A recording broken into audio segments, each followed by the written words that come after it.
The polls in this election remain incredibly tight. Trump could win, Harris could win. And what could happen if Trump loses?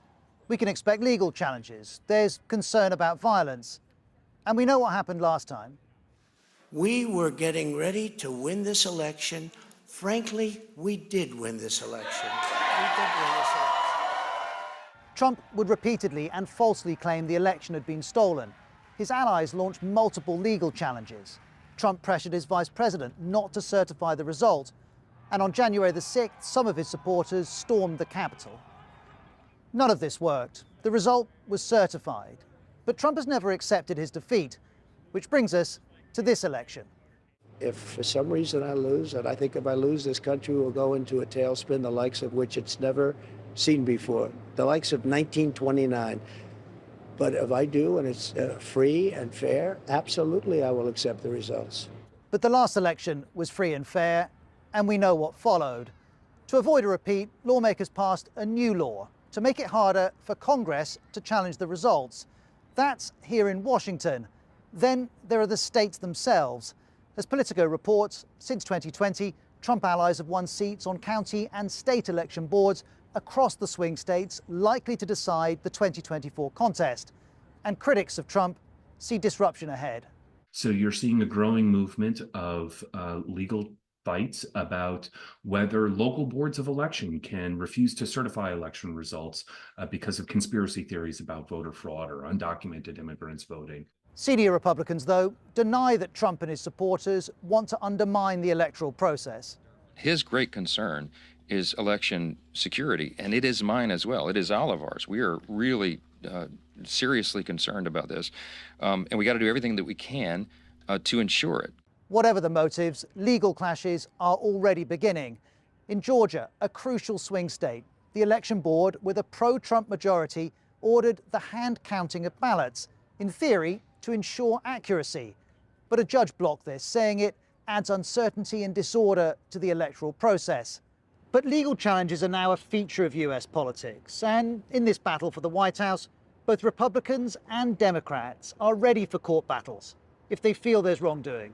The Washington Post reports that the Harris team has more than 400 lawyers, including volunteers, who are specifically focused on post-election planning. If Trump loses, it seems certain this will end up in court.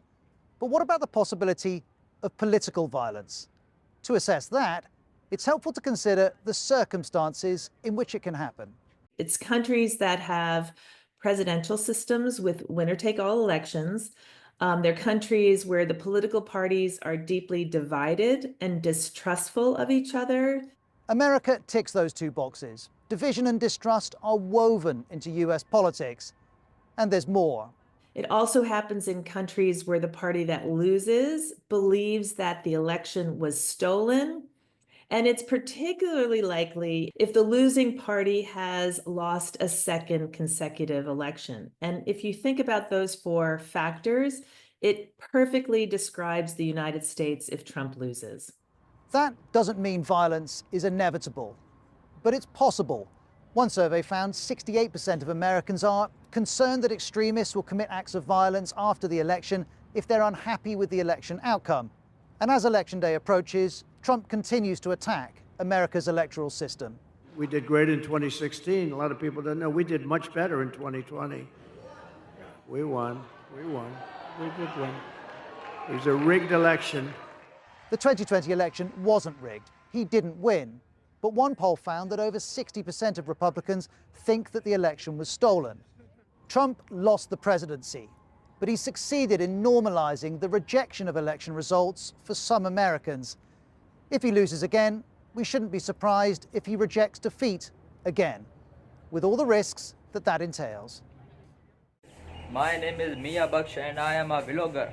I am making a video of my plants to show you how my plants are and how are they doing.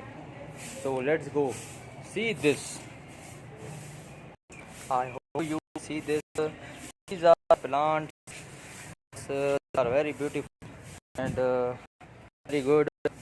See, there are greenery over there, around greenery. I'm standing on. See, there are different categories of plants in my house, in my garden. So I wake up, water them, and it's good looking to see. It's very refreshing, mind freshing to see them every day in the morning. So see, these are very beautiful. See, very beautiful, beautiful roses. All these plants over here in my gardens are very beautiful, and we got some cars over here and bike over here. But see, we have some lemons in my garden, and that's a tree, and you can see here that's a lemon over here in my garden. Yeah, very good, very nice. That's a lemon tree which is very